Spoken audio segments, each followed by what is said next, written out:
Hi friends, this is Bani and welcome to my channel. বন্ধুরা, আজকে আমি তোমাদের জন্য একটা দারুণ টপিক নিয়ে এসেছি। আমরা প্রায় ব্যবহারতে শুনি there is a, there is nothing to worry। সেন্টেন্সটা কি কারেক্ট নাকি আমরা বলবো there is nothing to worry about? কোন সেন্টেন্সটা সঠিক? আজকে আমরা এই ধরনের কিছু সেন্টেন্স দেখব, যে সেন্টেন্সগুলো আমরা প্রায় ভুল বলে থাকি। তো এই সেন্টেন্সগুলোকে আমরা সঠিকভাবে কি করে বলতে পারি, আজকে আমরা সেটা দেখব। এর সাথে সাথে আমরা there is এর আরো কিছু ব্যবহার দেখব। এরকম অনেক সেন্টেন্স আছে যেখানে there is এর ব্যবহার না করলে সেন্টেন্সগুলো ভুল হয়ে যায়। আজকে আমরা there is এর অনেকগুলো ব্যবহার দেখতে চলেছি। তো তোমরা বুঝতে পারছো আজকের ভিডিওটা কতটা ইম্পর্টেন্ট। তোমরা কোথাও যাবে না, আমার সাথে ভিডিওটা একদম শেষ পর্যন্ত থাকবে। যারা চ্যানেলে নতুন অর্থাৎ প্রথম আমার ভিডিও দেখছো তারা প্লিজ চ্যানেলটাকে সাবস্ক্রাইব করে নিও, তাহলে যখনই আমি ভিডিও আপলোড করব তোমরা নোটিফিকেশন পেয়ে যাবে। তো আর দেরি না করে চলো শুরু করা যাক আজকের ভিডিও। প্রথম সেন্টেন্সটা দেখো, এখানে করার মতো কিছুই নেই, there is nothing to do। দেখো এখানে আমরা যদি এখানে করার মতো কিছুই নেই না বলে শুধু যদি বলতাম করার মতো কিছুই নেই, তাহলেও কিন্তু সেন্টেন্সটা একই হতো, there is nothing to do। দেখো এই ধরনের সেন্টেন্সে there is এর কোনো আলাদা অর্থ হয় না, কিন্তু there is কে আমরা বাদও দিতে পারি না। এই সেন্টেন্সে যদি আমরা there is কে বাদ দিই তাহলে সেন্টেন্সটা কিন্তু ইনকমপ্লিট থেকে যায়, সেন্টেন্সটা ইনকারেক্ট হয়ে যায়। তো এখানে আমাদের there is এর ব্যবহার করতেই হয়। যদি আমি বলি বলার কিছুই নেই বা বলার মতো কিছুই নেই, তাহলে সেন্টেন্সটা কি হবে? there is nothing to say, there is nothing to say। এখানে কিন্তু আমরা এটা বলছি না যে এখানে বলার কিছু নেই। যদি এটাও বলি তাহলেও আমরা there is এর ব্যবহার সেন্টেন্সে করব। তো এই ধরনের সেন্টেন্স আমরা খুব সহজেই তৈরি করতে পারি। এবার আমরা দেখব এমন কিছু সেন্টেন্স যেখানে আমরা প্রায় কনফিউজড হয়ে যাই যে সেন্টেন্সটা সঠিক হলো নাকি ভুল হয়ে গেল। যদি আমি বলি অভিযোগ করার মতো কিছুই নেই, তাহলে সেন্টেন্সটা কি হবে? there is nothing to complain। তাহলে কি সেন্টেন্সটা সঠিক হবে? দেখো এখানে যদি আমরা বলি there is nothing to complain, তাহলে কিন্তু সেন্টেন্সটা ভুল হয়ে যায়। এখানে আমাদের বলতে হবে there is nothing to complain about, there is nothing to complain about। যদি আমি বলি ভয় পাওয়ার মতো কিছুই নেই, তাহলে সেন্টেন্সটা কি হবে? there is nothing to be afraid। না, সেন্টেন্সটা হবে there is nothing to be afraid of। কিন্তু এবার যদি আমি বলি ব্যাখ্যা করার মতো কিছুই নেই, তাহলে সেন্টেন্সটা কি হবে? there is nothing to explain, there is nothing to explain।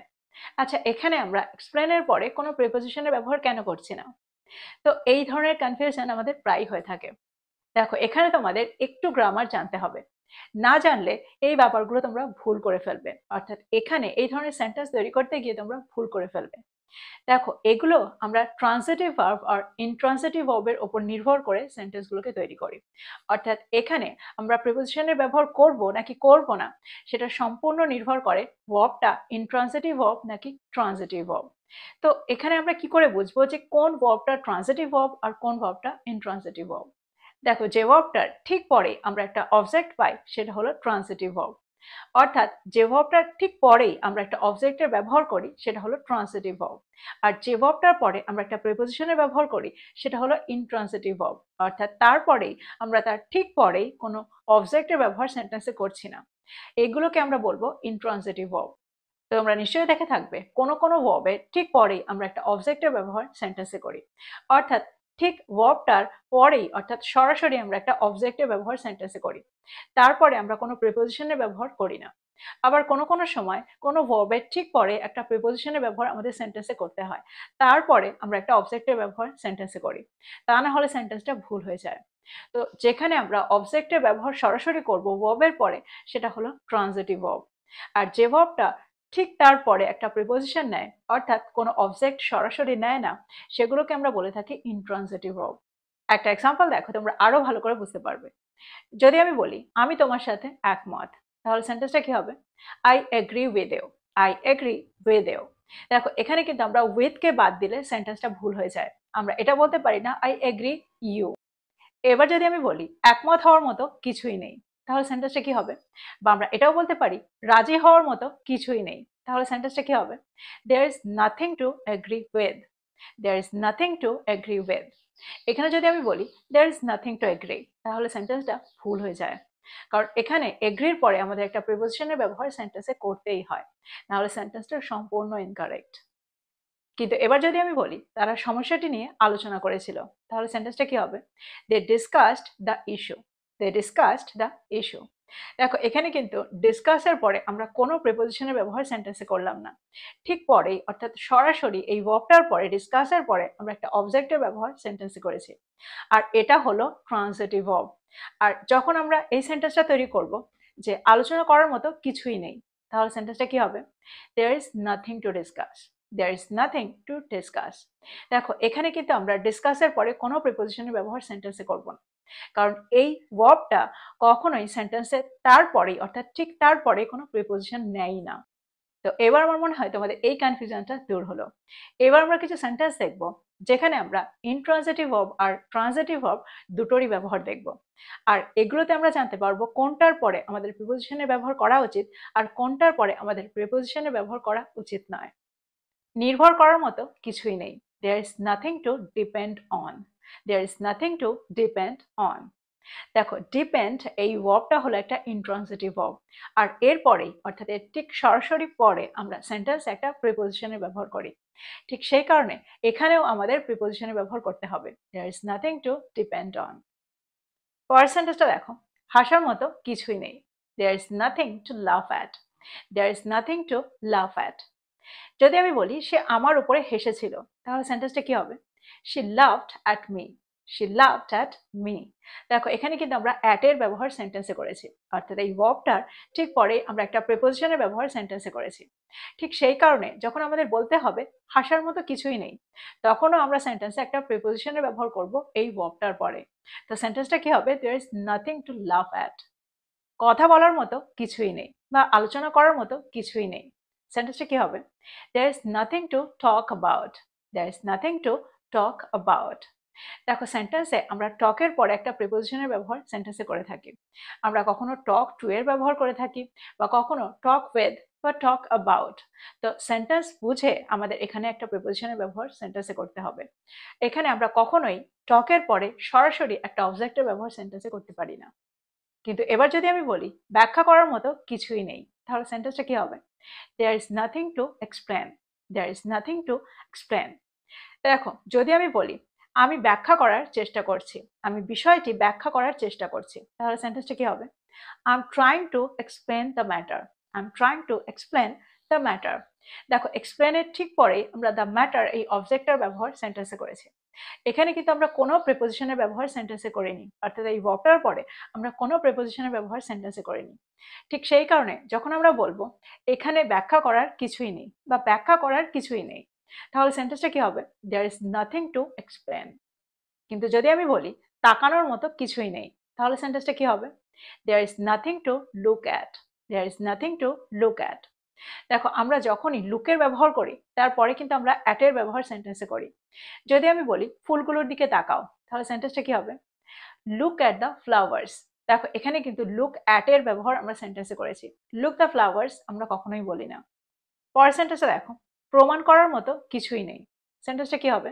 There is nothing to prove, there is nothing to prove. যদি আমি বলি সে প্রমাণ করার চেষ্টা করেছিল, সেন্টেন্সটা কি হবে? বা সে এটা প্রমাণ করার চেষ্টা করেছিল, সেন্টেন্সটা কি হবে? He tried to prove it, he tried to prove ইট। দেখো প্রুভের পরে আমরা সরাসরি ইটের ব্যবহার করছি, এখানে কিন্তু আমরা কোনো প্রিপোজিশনের ব্যবহার মাঝখানে করছি না। পরের সেন্টেন্সটা দেখো, বলার মতো কিছু নেই, there is nothing to say, there is nothing to say. দেখো সে হলো একটা ট্রান্সিটিভ ভার্ব, এর পরে আমরা কখনোই প্রিপোজিশনের ব্যবহার করি না, ঠিক সেই কারণে এখানেও আমরা প্রিপোজিশনের ব্যবহার সেন্টেন্সে করব না। পরের সেন্টেন্সটা দেখো, দাবি করার মতো কিছুই নেই, there is nothing to demand, there is nothing to demand. ডিমান্ডও হলো একটা ট্রান্সিটিভ ভার্ব। দেখো সেন্টেন্সে যখন আমরা ভার্বকে কি বা কাকে জিজ্ঞাসা করলে আমরা সরাসরি উত্তর পাই, সেটাকে আমরা ট্রান্সিটিভ ভার্ব বলে কনসিডার করে থাকি। কি ডিমান্ড করেছিল, কাকে ডিমান্ড করেছিল, এরকম অর্থে আমরা যখন সরাসরি উত্তর পাই তখন আমরা ভার্বটাকে একটা ট্রান্সিটিভ ভার্ব বলে কনসিডার করে থাকি। যদি আমি বলি পরিবর্তন করার মতো কিছুই নেই, সেন্টেন্সটা কি হবে? There is nothing to change, there is nothing to change. দেখো চেঞ্জও হলো একটা ট্রান্সিটিভ ভার্ব। কি চেঞ্জ করতে হবে অর্থাৎ কি পরিবর্তন করতে হবে, কাকে পরিবর্তন করতে হবে, আমরা সরাসরি উত্তরটা পাই, অর্থাৎ এই ভার্বটা একটা সরাসরি অবজেক্ট নেয়। ঠিক সেই কারণে এখানে আমরা শুধু ভার্বটারই ব্যবহার করব, তারপরে কোনো প্রিপোজিশনের ব্যবহার সেন্টেন্সে করব না। তো এবার আমার মনে হয় তোমরা বুঝতে পারলে এই সেন্টেন্সগুলোকে আমরা ঠিক কিভাবে তৈরি করছি। এগুলোকে তৈরি করতে গিয়ে তোমাদের কখনোই কোনো কনফিউশন হওয়ার কথা না। এবার আমরা দেখব দেয়ার ইজ এর অন্য কিছু ব্যবহার, অর্থাৎ অন্য কিছু সেন্টেন্স দেখব যেখানে আমরা দেয়ার ইজ এর ব্যবহার করে থাকি। এটাতে কিছু একটা সমস্যা আছে। There is something wrong with this, there is something wrong with this. দেখো এখানে এই সেন্টেন্সে দেয়ার ইজ এর কিন্তু কোনো নির্দিষ্ট অর্থ নেই, কিন্তু এখানে আমাদের দেয়ার ইজ এর ব্যবহার সেন্টেন্সে করতেই হবে, না হলে সেন্টেন্সটা ইনকারেক্ট হয়ে যাবে। যদি আমি বলি এটা সমাধানের অনেক উপায় আছে, সেন্টেন্সটা কি হবে? There are many ways to solve this, there are many ways to solve this. দেখো এখানে আমরা দেয়ার আর এর ব্যবহার করছি, কারণ এখানে আমরা প্লুরাল নাম্বারের সাথে দেয়ারকে ব্যবহার করছি। পরের সেন্টেন্সটা দেখো, মনোযোগ দেওয়ার মতো আরো গুরুত্বপূর্ণ বিষয় রয়েছে। সেন্টেন্সটা কি হবে? There are more important things to focus on, there are more important things to focus on. দেখো এখানে আমরা টু ফোকাস অন এর ব্যবহার সেন্টেন্সে করেছি, কারণ ফোকাস এই ভার্বটা হলো একটা ইন্ট্রানজিটিভ ভার্ব, আর এর সাথে একটা প্রিপোজিশনের ব্যবহার করতে হয়। দেখো এই সেন্টেন্সটাকে আমরা অন্যভাবেও বলতে পারি। আমরা এটাও বলতে পারি there are more important things to pay attention to, there are more important things to pay attention to. দেখো আমরা সবসময় অ্যাটেনশন টু এর ব্যবহার সেন্টেন্সে করে থাকি, পে অ্যাটেনশন টু এর ব্যবহার সেন্টেন্সে করে থাকি, অর্থাৎ এই ভার্বটার সাথে আমরা সবসময় টু এর ব্যবহারই করে থাকি, এই প্রিপোজিশনটার ব্যবহারই করে থাকি। তো এখানেও আমরা টু এর ব্যবহারই সেন্টেন্সে করব। তো সেন্টেন্সটা কি হবে? There are more important things to pay attention to. যদি আমি বলি কেবল কয়েকটা টিকিট বাকি আছে, সেন্টেন্সটা কি হবে? There are only a few tickets left, there are only a few tickets left. তো আমার মনে হয় তোমরা বুঝতে পারলে সেন্টেন্সে আমরা দেয়ার ইজ আর দেয়ার আর কে ঠিক কিভাবে ব্যবহার করছি, আর এই ধরনের সেন্টেন্সে আমরা দেয়ার ইজ আর দেয়ার আর কে ঠিক কিভাবে ব্যবহার করতে পারি। আজকের পরে এই ধরনের সেন্টেন্সে আমার মনে হয় তোমাদের কোনো রকম কনফিউশন থাকবে না। দেখো আমি একটা কমেন্ট পেয়েছিলাম যে এই ধরনের সেন্টেন্স আমরা কিভাবে তৈরি করব। আমি এটার উত্তর সেখানে দিইনি, অর্থাৎ কমেন্টটাতে আমি কোনো রিপ্লাই করিনি। আমি এটার উত্তরে লিখেছিলাম আমি একটা ভিডিও তৈরি করবো এই টপিকের উপরে, আর ঠিক সেই কারণে আজকে আমি এই ভিডিওটা তৈরি করেছি। দেখো কখনো কখনো একটা লাইনে কমেন্টের উত্তর দেওয়া যায় না, ঠিক সেই কারণে আমি ভিডিও তৈরি করে তোমাদেরকে ব্যাপারটা এক্সপ্লেন করার চেষ্টা করি।